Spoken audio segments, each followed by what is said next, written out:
मुंबई शहरासह उपनगरामध्ये आता किमान तापमानामध्ये घट झाली आहे। मुंबईमध्ये 21 अंश तापमानाची नोंद झाली आहे। तर सर्वत्र धुक्याची चादर पसरलेली आहे, धुरकट वातावरण तयार झालेलं आहे। त्यामुळे दृश्यमानता काही प्रमाणामध्ये कमी झालेली आहे। मी सध्या मुंबईच्या सायन परिसरामध्ये आहे आणि या ठिकाणची जर दृश्य पाहिली तर आपल्या लक्षात येतं की सर्व दूर कुर्ला असू द्या किंवा नेहरू नगर परिसर असू द्या, सायन असू द्या, चुनाभट्टी परिसर असू द्या किंवा मग वडाळ्याचा परिसर असू द्या, या संपूर्ण भागामध्ये धुक्याची चादर पसरल्याचं चित्र स्पष्टपणे पाहायला मिळतंय। गेल्या काही दिवसांपासून नागरिक उकाड्यामुळे त्रस्त झाले होते, मात्र आता काहीसा गारठा सुद्धा त्यांना जाणवायला लागलेला आहे, ज्याने गुलाबी थंडीचा आनंद मुंबईकर लुटताना सुद्धा पाहायला मिळते। तर दुसरीकडे धुरकट वातावरणाची निर्मिती झाल्यानं, धुक्याची चादर पसरल्यानं आणि वायू प्रदूषणामध्ये वाढ झाल्यानं मुंबईकरांच्या आरोग्याला आणि घशाशी संबंधित रोगांना देखील या ठिकाणी वाढ होतानाचं चित्र स्पष्टपणे पाहायला मिळतंय। किमान तापमानात घट होते, हवेत गारठा जाणवतोय। तर मुंबई उपनगरात काही ठिकाणी तापमानाचा जो पारा आहे तो 20 अंश सेल्सिअस इतका नोंद झाला आहे। हवामान विभागाच्या कुलाबा केंद्रात मंगळवारी 20.8 अंश सेल्सिअस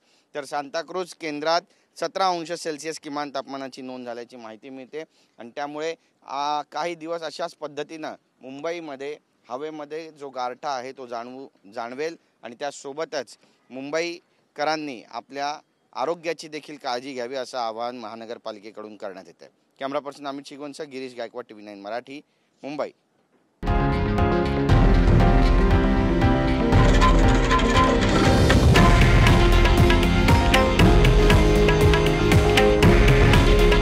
हे आहे देशातील नंबर 1 न्यूज नेटवर्क आणि आपण पाहत आहात TV9 मराठी।